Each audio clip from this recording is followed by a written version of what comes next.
small details at the end of the day will make a big difference in my opinion. So, as you say, and I will keep repeating, the consistency is the most difficult thing. Just doing it every day. Yes, every day. Do you ever wake up and you say, I don't want to do it today? I fight against my mind. Yes, sometimes it's happened. We are all human beings. We are not happy every day. We are, not in a good mood every day. It's normal. It's part of us. What do you do to overcome that? I fight against that. It's the big challenge. It's when you're not willing to do something, but you have to do it.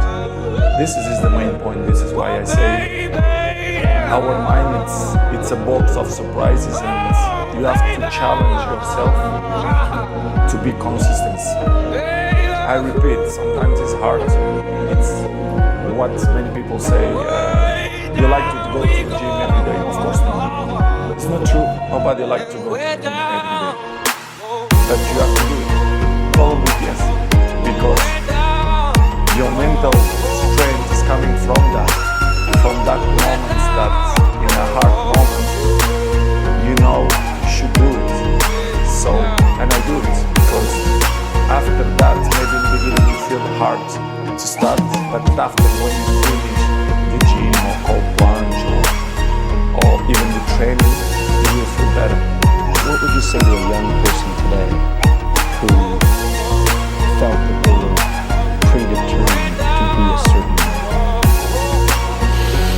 You've already quit. If you've accepted that where you are is where you're going to be, you've already lost. And there's no power in that. There's no power in that. That's like staying right here. You're not popping the clutch. You're not going forward. You've made a choice to just stay here. And that's your responsibility.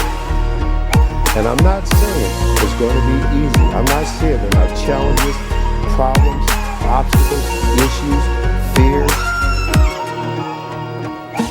But when you quit right here, you're right. This is where you're going to be. You never quit. Quitting is not an option. Hey. Don't ever let somebody tell you you can't do something. Not even me. All right? All right. You got a dream, you got to protect it. People can't do something themselves. They want to tell you you can't do it.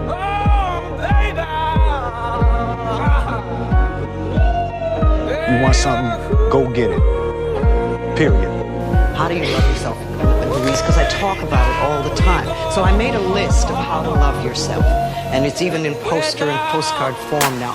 But number one on that list of how to love yourself is to stop all criticism. Just stop it, now and forevermore. And make a vow to yourself that you're going to do your very best from now on to stop criticizing, number one, you, and then other people.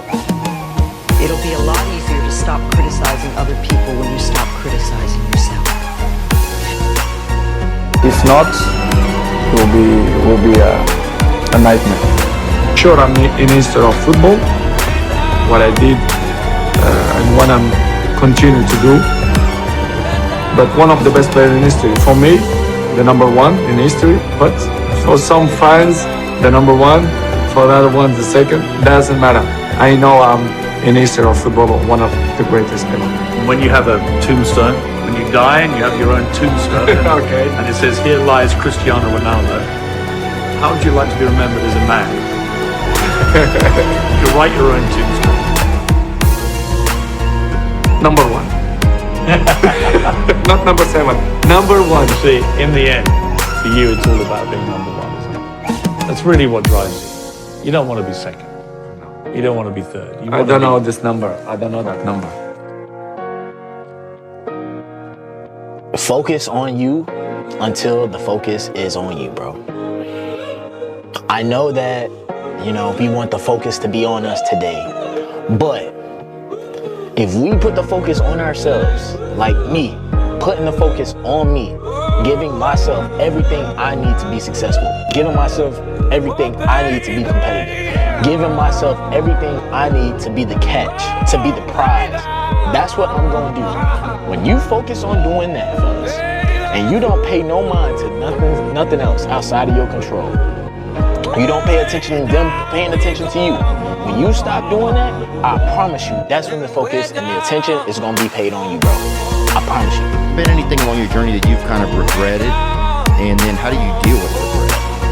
I mean, individual choices and mistakes, yeah, but ultimately you learn from them. So like, no, because like even the regrets, the bad things or the stupid things, you learn not to do bad things or stupid things. You know, all those things are beneficial in some way if you can get through them.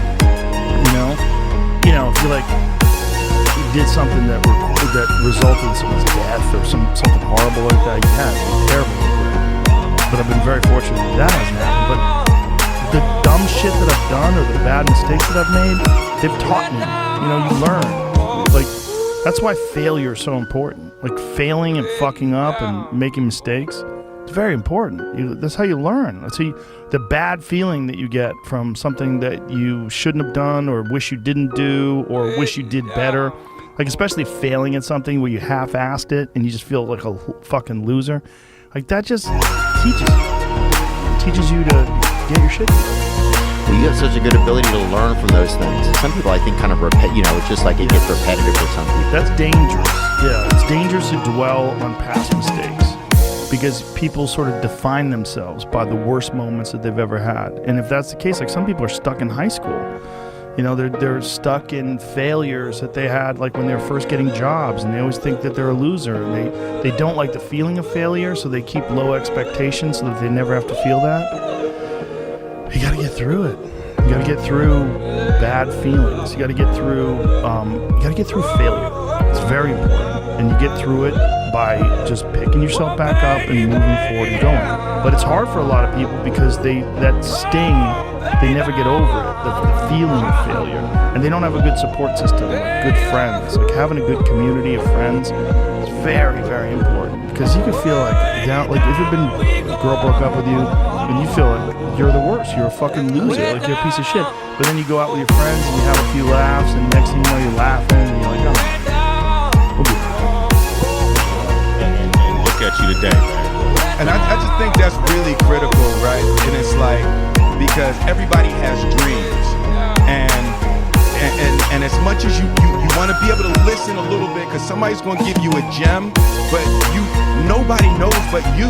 You can't get advice on what you should do with your life, right? Nobody knows what you are. Like even sometimes you don't really even know what you are. You got to take your shot, and it's like, as much as you want people to agree and you want the people around you to be supporting your dreams and all, it's not going to be like that all the time. You got to do it alone. And people will help you, and when you get the ball rolling, people will jump on. But if you don't believe, nobody else is going to believe. People come along because your belief is so insane. Thoughts are like drops of water. You drop a drop of water on the table here, and it doesn't mean much. But if you keep dropping and keep dropping and keep dropping, you get the table becomes a wash, and then you get a puddle on the floor. And then you can get a little pond and a lake, and finally you can create an ocean. And with our own thoughts, we can drown in a sea of negativity, or we can float on the ocean of life. And it's up to us. The thoughts we think accumulate. And what sort of puddles are you standing in? Or are you up to here? Or are you up to here and trying to paddle? You know, what are you doing to yourself? When we're willing to change our thinking, we can change our experiences. And it doesn't matter if you've got a big puddle of negative thoughts. You know, you can move over here and create a puddle of mindfulness, positive thoughts. You can make changes, always. So you want to turn those fear thoughts into positive affirmations. Let them work for you. Do you believe that every person has the ability to choose the right path, the spiritually enlightened path? Absolutely. easy. It can be tremendously difficult. It's easier to quit. It's easier to succumb. It's easier to give in. But to go forward, that's tremendously difficult. You have to be bold to do that, to say, no, this is not where I'm going to be. I often think of another person. This woman and I are the same exact age, same zodiac sign, went to the same elementary school, and lived a half a block away from each other in my hometown, Milwaukee, Wisconsin. There was nothing in our environment that said I was going to go on to become Chris Gardner and she was going to go on to become Oprah Winfrey. There was nothing there.